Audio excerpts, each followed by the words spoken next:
नमस्कार. श्रीमंत होण्यासाठी काही विशिष्ट पद्धतीने जर प्रवास सुरू केला तर डेफिनेटली सक्सेस मिळू शकतं. त्यासाठी कुठल्या पद्धती आहे ह्या आपण जनरल पिक्चर बघू. की जसे की सर्वसामान्यपणे जर तुमच्याकडे पैशाचा अभाव असेल, कॅपिटल कमी असेल, बिझनेस मोठा करू शकणार नसाल, तर अशा परिस्थितीमध्ये नॉर्मली जेव्हा सुरुवातीची जी गोष्ट आहे ती म्हणजे नंबर वन आपण असं घेऊ की तुमच्याकडे एज्युकेशन काहीतरी स्ट्रॉंग पाहिजे. तर एज्युकेशनच्या अँगलने तुम्ही प्रवास केला पाहिजे. म्हणजे तुम्ही जे काही फील्ड सिलेक्ट केले त्याच्यामध्ये हायेस्ट डिग्री किंवा एज्युकेशन जे आहे याच्याने काय होईल की तुम्ही इतरांपेक्षा थोडे वेगळ्या पद्धतीने इथे उठून दिसाल. आणि समजा तुम्ही ॲप्लिकेशन केलं जॉबला तर तिथे कन्सिडर होऊ शकेल की हायर क्वालिफिकेशन असल्यामुळे तुमचं एज्युकेशनल क्वालिफिकेशन जास्त असल्यामुळे इतर कॅन्डिडेट्सपेक्षा तुम्हाला तिथे कॉल येण्याचा चान्सेस जास्त आहे आणि इंटरव्ह्यूमध्ये जर तुम्ही परफॉर्म केलं तर सिलेक्शनची शक्यता जास्त आहे. तर एज्युकेशन हे फक्त फॉर्मल एज्युकेशन आहे, त्यामध्ये दोन पार्ट पडतील. एक आहे फॉर्मल आणि दुसरं आहे इनफॉर्मल.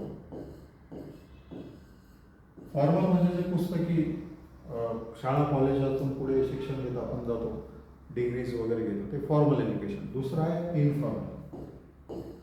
आता एखाद्याला समजा शिक्षणामध्ये रस नसेल तरी पण तो पैसे कमवू शकतो, श्रीमंत होऊ शकतो.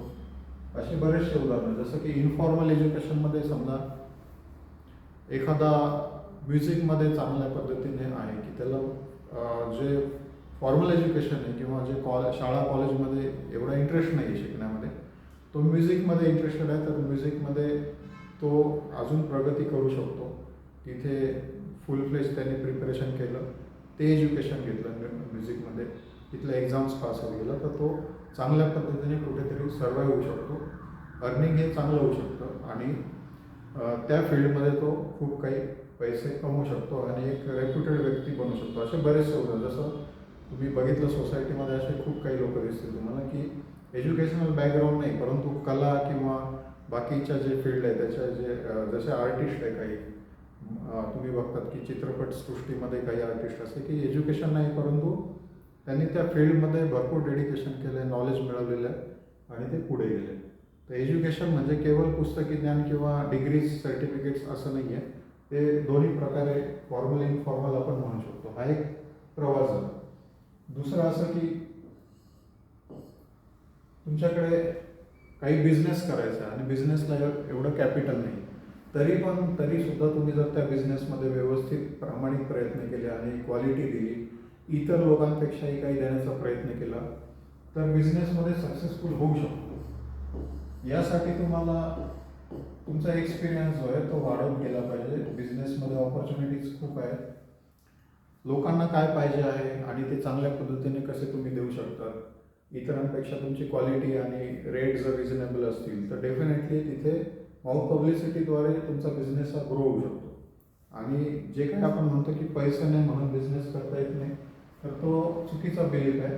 छोट्या अमाऊंटमध्ये सुरुवात करा आणि लो कॅपिटलपासून हळूहळू जसा बिझनेस वाढेल तिथून जे कमवलेले पैसे कंपाऊंडिंग करत करत आपण हाय कॅपिटलपर्यंत किंवा ग्रोथपर्यंत जाऊ शकतो. तर बिझनेस जे आहे त्याची नेटवर्क जी आहे किंवा जे व्हॅल्युएशन आहे हे हळूहळू वाढतं. जसं तुम्ही बघितलं असेल की काही लोक रोड साईड काहीतरी वेंडर्स बिझनेस चालू केलेला आहे, हातगाडीवर चालू केला व्यवसाय आणि त्यांची क्वालिटी चांगली, सर्व्हिस चांगली, रेट रिजनेबल, हा जो फॉर्म्युला मी बोलतो त्या पद्धतीने व्हॉल्यूम वाढत गेला तो बिझनेस वाढत जातो. हळूहळू त्या एरियामध्ये त्यांचं शॉप दिसतं किंवा मोठी मोठी चेन पण तुम्हाला दिसते. तर हे जे आहे हे एक पद्धत आहे की त्यामध्ये एक्सपिरियन्स तुमचा पाहिजे. एक्सपिरियन्स जसा वाढेल तुम्हाला त्या बिझनेसची आयडिया येत चालते, त्याचे प्लस मायनस पॉईंट माहीत पडतात आणि या व्यतिरिक्त सर्व्हिसमधूनही प्रोग्रेस होऊ शकतो. एक लिमिटेड का होईना परंतु ग्रोथ आहे. जसं की सर्व्हिस तुम्ही एखादी जॉईन केली, तिथे होऊ शकतं की तुम्ही खालच्या लेवलला एंट्री केलेली आहे परंतु डिपार्टमेंटल एक्झाम्स असतात किंवा ह्या ज्या एक्झाम्स ह्या पास करता करता एक्सपिरियन्स तुम्हाला गेन होतो. तो ऑर्गनायझेशनमधला तुम्ही अप्लाय दुसऱ्या ऑर्गनायझेशनमध्ये करू शकता आणि ह्या पद्धतीने स्लो बट स्टडी तुमचा प्रोग्रेस होऊ शकतो. तर स्लो असेल परंतु जर कन्सिस्टन्सी ठेवली तर हायर किंवा टॉप ऑथॉरिटीपर्यंत तुम्ही जाऊ शकता. आणि या इथे सगळ्या ते फॅसिलिटी मिळतात. तुम्ही बघितलं की टॉपची ऑथॉरिटी जी त्याला बंगलोज, ई-सॉप मिळतात, शेअर्स मिळतात कंपन्यांचे, स्टाफ्स असतो. हायर लेवलला भरपूर काही बेनिफिट असतं. हा एक प्रकार आहे. एकदा पैसे हातात बऱ्यापैकी आले की तुम्ही इन्व्हेस्टमेंट पण करू शकता. अजून ह्या व्यतिरिक्त दुसरं एक आहे की तुम्ही रिअल इस्टेटमध्ये पण इन्व्हेस्टमेंट करू शकता. रिअल इस्टेट म्हणजे की समजा आता तुम्ही या मार्गातून पैसे कमवायला लागले आणि हळूहळू तुम्हाला असं लक्षात आलं की आपल्याकडे बऱ्यापैकी पैसे आहे, आपलं गुडविल चांगलं आहे, IT रिटर्न भरतायत तुम्ही, इन्कम टॅक्सचं रिटर्न भरतायत आणि तुमचं बँकेमध्ये एक रेप्युटेशन क्रिएट होतं. जेव्हा हे रेप्युटेशन क्रिएट होतं तुम्हाला लोन पण मिळतं. ह्या केसमध्ये तुम्ही जे प्लॉट्स आहेत त्यामध्ये इन्व्हेस्टमेंट करू शकता किंवा कमर्शियल प्रिमायसेस घेऊ शकता आणि त्याचे इन्स्टॉलमेंट जे आहेत ते तुम्हाला होऊ शकतं की 8 to 10%, 8 किंवा 10% तुम्ही इंटरेस्ट पेमेंट करताय आता बँकेला. परंतु या कमर्शियल किंवा जे काही इस्टॅब्लिशमेंट आहे, तुम्ही जिथे काही इन्व्हेस्टमेंट करता त्याचं व्हॅल्युएशन वाढतं आणि व्हॅल्युएशन जसं वाढत जाईल तसं तुम्हाला गेन पण होतो. प्लस तुम्हाला दुसरा एक बेनिफिट असा आहे की कमर्शियल प्रॉपर्टीज किंवा रेसिडेन्शियलमध्ये तुम्ही इन्व्हेस्टमेंट करू शकता. याच्यात बेनिफिट असा होतं की तुम्हाला रेंट पण सुरू होतं आणि व्हॅल्युएशन पण वाढत जातं.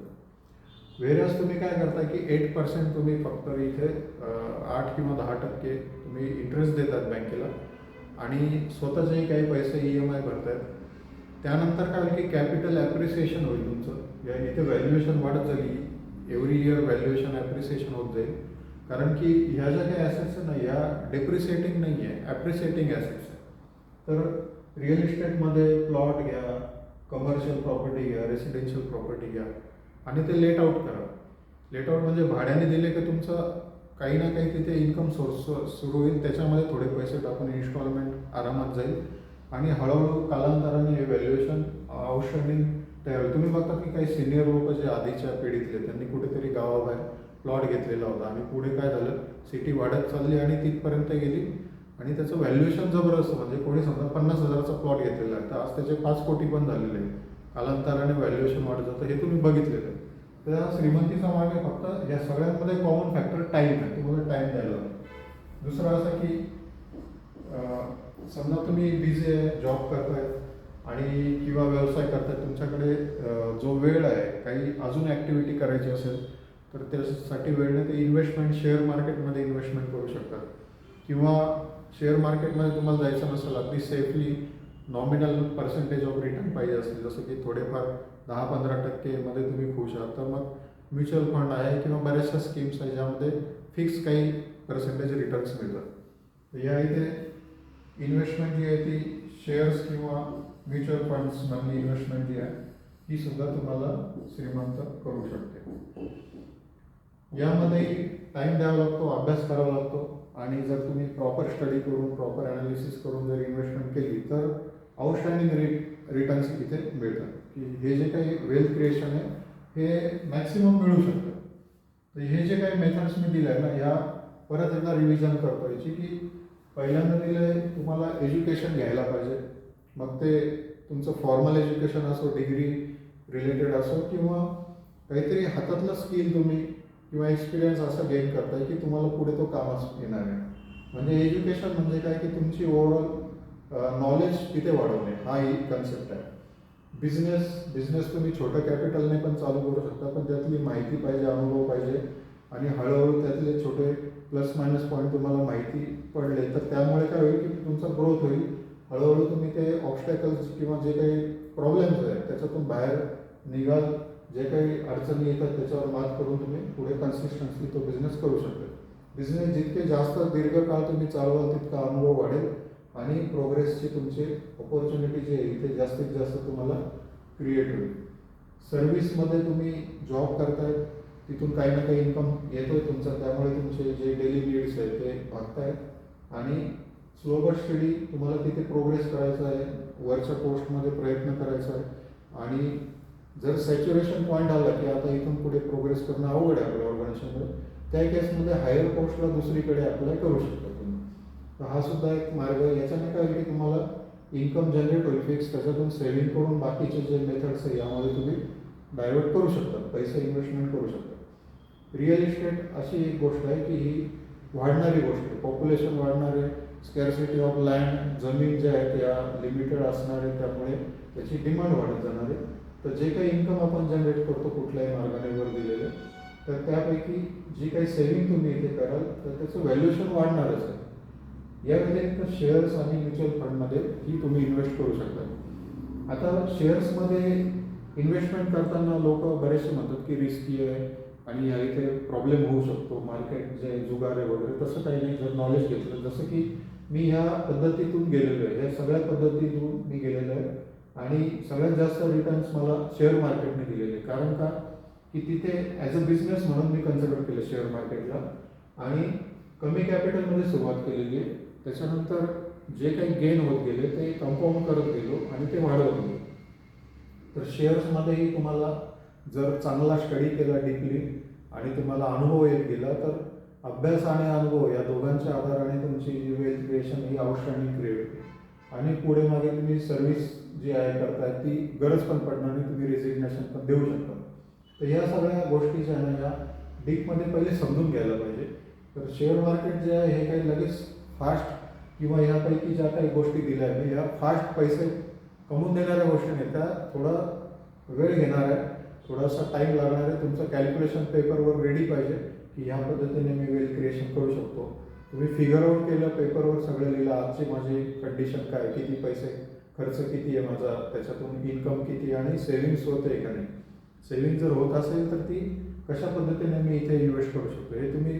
कारण की जे वेगळे लोक आहेत त्यांचे रिस्पॉन्सिबिलिटी वेगळी आहे, त्याच्यानंतर इन्कमचे सोर्सेस वेगळे आहे, सपोर्टिंग त्यांचे फॅमिली मेंबर्स, त्यांना सपोर्ट करणाऱ्यांची कंडिशन वेगळी प्रत्येकाची. त्यामुळे आपलं ॲनालिसिस स्वतः करून तुम्ही डिसिजन घेऊ शकता आणि अकॉर्डिंगली या पद्धतीने पुढे जाऊ शकता. तर या सगळ्या पद्धतीने तुम्ही पुढे जाऊ शकता.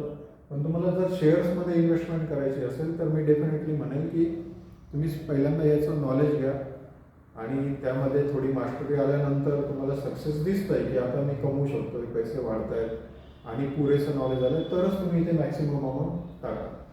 तर थोडक्यात काय की मी जसं शिकवतो बाकी स्टुडंट्सला की पहिली गोष्ट की फ्युचर ऑप्शनपासून लांब राहा, इंट्राडेपासून लांब राहा. आणि तुम्ही बघताय की त्यामध्ये बर्बाद झालेले खूप लोक आहेत. परंतु प्रॉपर इन्व्हेस्टमेंट जर केली, स्टॉक सिलेक्शन प्रॉपर असेल आणि तुम्ही पैसे वाढवत गेले तर डेफिनेटली याची व्हॅल्युएशन वाढते. त्यानंतर प्रॉफिट बुकिंग कधी मधून करायला पाहिजे ती तुम्हाला माहिती पाहिजे.